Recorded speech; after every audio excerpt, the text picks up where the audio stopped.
आनंदपुर पहाड़ों के बीच बसा हुआ एक छोटा सा गांव था। गांव के लोग सीधे साधे और मेहनत करने वाले थे। खेती बाड़ी ही उनकी रोजी रोटी का जरिया थी। बाहर से देखने पर सब ठीक लगता था, लेकिन गांव के माहौल में सुकून कम और कड़वाहट ज्यादा थी। अंधविश्वास और पुरानी रस्मों ने लोगों की सोच को जकड़ रखा था। इसी गांव में सीता नाम की एक औरत रहती थी। 3 साल पहले उसके शौहर गोपाल का इंतकाल बीमारी की वजह से हो गया था। उस दिन के बाद से सीता की जिंदगी जैसे अंधेरे में डूब गई। गांव वाले उसे बदकिस्मत समझने लगे। औरतें उससे दूरी बनाकर रखतीं और बच्चे तक उसके घर के पास नहीं आते थे। जब भी सीता सुबह कुएं से पानी भरने जाती तो औरतें आपस में धीरे धीरे बातें करने लगतीं। देखो, वो अभागन आ गई। ये अल्फाज सीता के दिल को चीर देते थे। वो कुछ कह नहीं पाती, बस चुपचाप सब सह लेती। रात के वक्त वो अपने आंगन में बैठकर चांद को देखा करती। शौहर की तस्वीर के सामने दिया जलाती, आंसू बहाती और खुदा से सवाल करती, मैंने ऐसा क्या गुनाह किया कि मेरी जिंदगी सजा बन गई। एक दिन सीता अपनी झोपड़ी के बाहर बैठी ख्यालों में गुम थी। तभी उसने देखा कि गांव की बाहरी राह से 3 बुजुर्ग आ रहे हैं। उनके जिस्म पर सफेद कपड़े थे, चेहरों पर नूर और आंखों में अजीब सा इत्मीनान था। गांव वाले उन्हें देखकर दौड़ पड़े और अदब से उनके पांव छूने लगे। गांव के सरदार हर्षद ने आगे बढ़कर कहा, महाराज, हम पर करम कीजिए और कुछ दिन हमारे गांव में ठहरिए। तीनों बुजुर्गों ने मुस्कुराकर हामी भर ली, लेकिन जैसे ही उनकी नजर सीता पर पड़ी, बाबा हरि मोहन दास ठहर गए और बोले, ये औरत गहरे गम में डूबी हुई है। तुम्हारी किस्मत में कुछ अलग लिखा है। ये बात सुनते ही वहां मौजूद लोग हैरान रह गए और उसी लम्हे सीता के दिल में पहली बार उम्मीद की एक हल्की सी किरण जगी। उसे लगा शायद खुदा ने उसके लिए अभी कुछ बाकी रखा है। गांव के बीचों बीच एक पुराना काला मंदिर था जो बरसों से वीरान पड़ा था। बुजुर्गों के आने के बाद वो मंदिर फिर से आबाद हो गया। लोग रोज वहां आने लगे, उनकी बातें सुनते और अपने दिल का बोझ हल्का करते। सीता अक्सर दूर खड़ी होकर सब कुछ चुपचाप देखा करती। उसका भी मन मंदिर के अंदर जाने का होता, लेकिन गांव वाले उसे बदकिस्मत समझकर रोक देते थे। एक दिन जब मंदिर में लोग जमा थे, पंडित गौरी शंकर ने कहा, हर इंसान की जिंदगी में तकलीफें आती हैं, लेकिन जो अपने अंदर की रोशनी पहचान ले, वही अपनी किस्मत का रास्ता बदल सकता है। ये सुनकर सीता के दिल में एक सवाल उठा, क्या वो भी अपनी जिंदगी बदल सकती है? वो देर तक मंदिर के दरवाजे पर खड़ी रही। आंखों में सवाल थे और दिल में उम्मीद। अगली सुबह बुजुर्गों ने सीता को मंदिर के अंदर बुलाया। वो घबराते हुए अंदर दाखिल हुई। बाबा हरि मोहन दास ने नरमी से पूछा, बेटी, तुम हमारे पास क्यों आई हो? सीता की आंखों से आंसू बहने लगे। उसने कहा, बाबा, मुझे समझ नहीं आता कि मेरी जिंदगी में इतना दुख क्यों है। मैं बस ये जानना चाहती हूं कि मेरी क्या गलती है। पंडित गौरी शंकर ने शांत आवाज में कहा, बेटी, दुख अक्सर हमारे कर्मों का नतीजा होते हैं, लेकिन अगर नीयत साफ हो तो नए कर्म सब कुछ बदल सकते हैं। तभी बाबा राम प्रकाश बोले, अगर तुम सच में अपनी जिंदगी बदलना चाहती हो। बुजुर्गों ने कहा, अगर तुम अपनी किस्मत बदलना चाहती हो तो तुम्हें एक इम्तिहान से गुजरना होगा। आज रात तुम्हें अकेले जंगल में बरगद के पेड़ के नीचे बैठकर पूरी रात गुजारनी है। वहां तुम्हें अपने डर का सामना करना होगा। ये सुनते ही सीता के दिल में एक सिहरन दौड़ गई। पल भर के लिए वो घबरा गई, लेकिन फिर उसने खुद को संभाला और मजबूती से बोली, मैं तैयार हूं, अब मैं डर से भागने वाली नहीं हूं। रात होते ही सीता जंगल की तरफ चल पड़ी। चारों तरफ सन्नाटा था। हवा में अजीब सी खामोशी थी और पेड़ों से पक्षियों की हल्की हल्की आवाजें आ रही थी। बरगद के पेड़ के नीचे पहुंचकर वो वहीं बैठ गई। कुछ देर बाद उसे महसूस हुआ जैसे आसपास कोई हलचल हो रही हो। पेड़ों के साए लंबे होते जा रहे थे। झाड़ियों से सरसराहट की आवाज आने लगी। दिल की धड़कन तेज हो गई, डर बढ़ने लगा। लेकिन तभी उसे बुजुर्गों की बात याद आई, डरो मत, डर पर काबू पाना ही असली शुरुआत है। सीता ने आंखें बंद की और दुआ पढ़ने लगी। रात धीरे धीरे आगे बढ़ती रही। कभी हवा का तेज झोंका पेड़ों को हिला देता तो कभी कोई साया पास आता हुआ महसूस होता, मगर सीता अपनी जगह से हिली नहीं। उसके दिल में अब एक यकीन था कि सच्चाई के रास्ते पर चलने वाले को डर नुकसान नहीं पहुंचा सकता।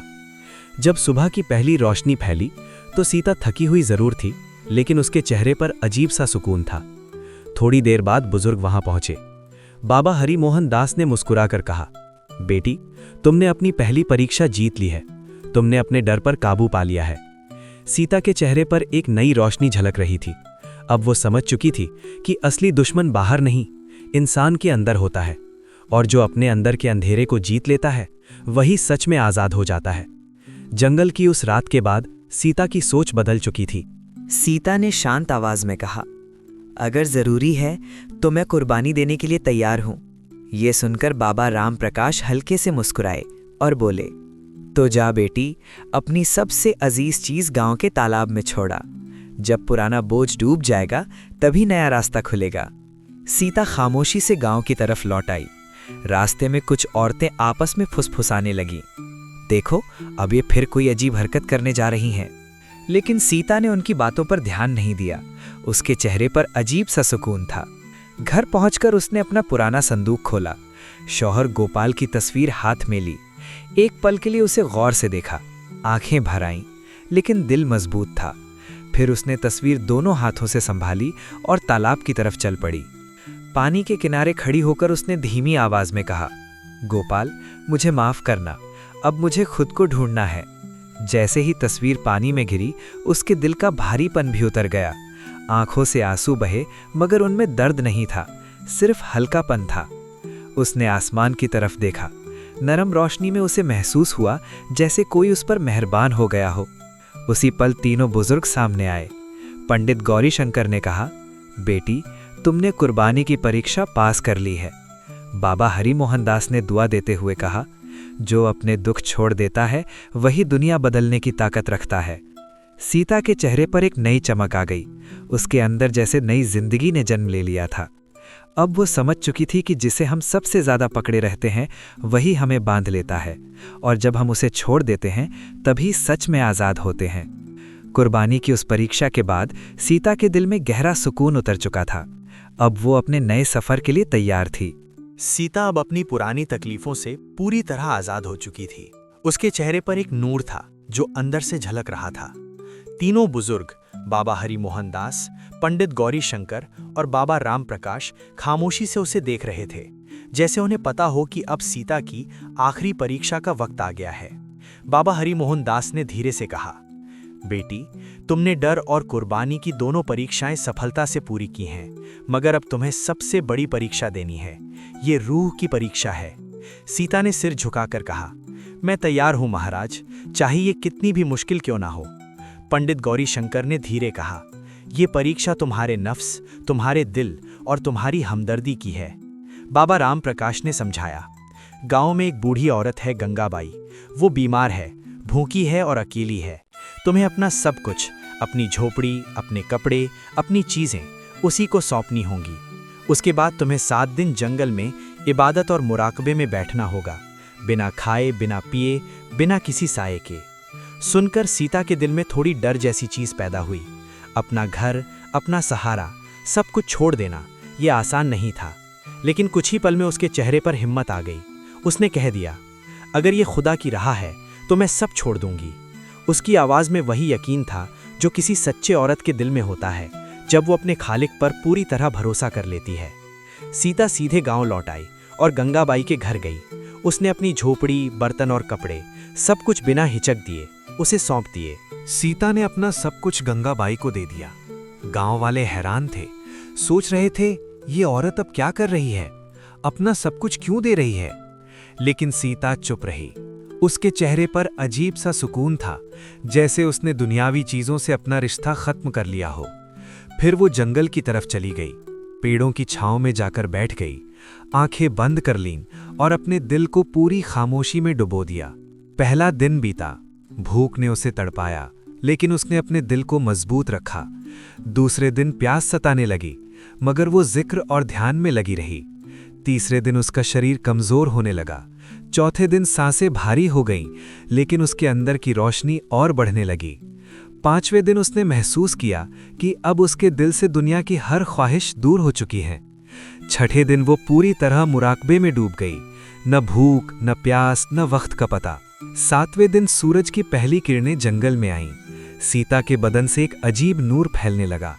फूलों की खुशबू हवा में घुल गई। उसी समय तीनों बुजुर्ग उसके सामने प्रकट हुए।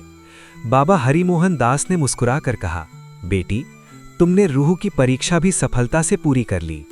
अब तुम सिर्फ सीता नहीं, एक रोशन रूह और रहनुमा बन चुकी हो। पंडित गौरी शंकर ने कहा, खुदा ने तुम्हें वो रोशनी दी है जो दूसरों के दिलों को जगाती है। तुम अब आनंदपुर की रोशनी बनोगी। जहां अंधेरा था वहां उजाला फैलाओगी।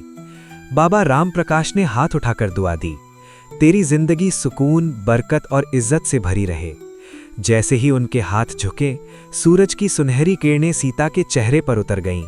उसने आंखें बंद कीं और जब खोलीं, उसके चेहरे पर इलाही नूर चमक रहा था। अब वो डर, गम और तन्हाई की औलत नहीं रही, वो आनंदपुर की रोशनी बन चुकी थी। जब वो गांव लौटी तो लोग हैरान रह गए। जिन्होंने पहले उसे ताने दिए थे, अब उसके कदम चूमने लगे। उन्होंने कहा, हमसे गलती हुई सीता, हमने तुझे कमजोर समझा, मगर तू तो अद्भुत निकली। सीता मुस्कुराई और बोली, ताकत बाहर नहीं, हमारे अंदर होती है। जो अपने डर, लालच और दुख पर काबू पाले, वही सच में आज़ाद है। गांव वालों ने उसके लिए मंदिर के पास एक नया घर बनवाया, जहां अब सुकून और रोशनी की फिजा थी।